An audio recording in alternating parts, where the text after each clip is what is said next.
it. Just before Deputy O'Callaghan goes, he stated that the only miscarriage of justice he's aware of in the Special Criminals Court is the Salins case. But a very quick Google on my phone presents a case from 2021 where a man spent 14 months in prison for IRA membership, and the Special Criminal Court subsequently found that to be a miscarriage of justice. And surely the point is that the majority of miscarriages of justice are never identified.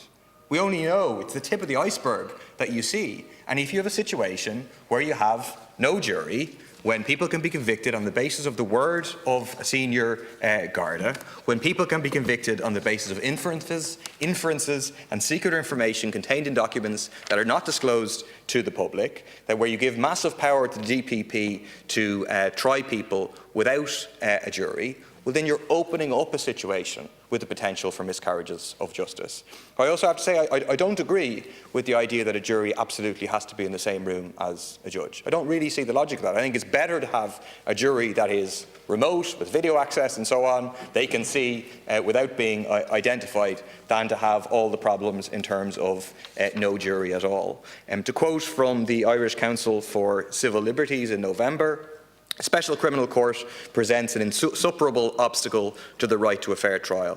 The continued existence of a special non-jury court in Ireland is an intolerable interference with constitutional fair trial rights. It cannot be justified on practical or legal grounds. As other legal systems have shown, any problems with jury or witness intimidation can be addressed through other means. We know the UN Human Rights Committee, Amnesty International, Mary Robinson have all made very similar points.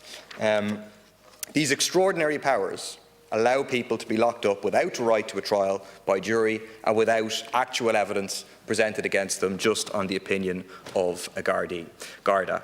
I think that it's very disappointing that the Green Party, having gone into government, has now dropped their previous opposition to this legislation on civil liberties grounds. And similarly, Sinn Féin, in preparation to going into government, in trying to indicate to the establishment that they will be a safe pair of hands, have also dropped their long-standing correct opposition to the Special Criminal Court. I understand maybe a third of Sinn Féin members voted against at the Ardèche. I hope that the position is overturned at the next Ardèche. I think, unfortunately, it will give people who look to Sinn Féin for radical change a question about whether in government will Sinn Féin actually deliver on the radical change that people are looking for when they're so committed to demonstrating that they can be a safe pair of hands for the establishment, even at the expense of completely undermining very basic civil liberties. I also want to make the point briefly that we're never given any proof of this question of jury intimidation being a significant problem in our criminal justice system. I mentioned earlier there's plenty of alternatives if this is a significant problem, but the evidence has never even been presented to justify taking away such a basic civil liberty. Thank you, Deputy.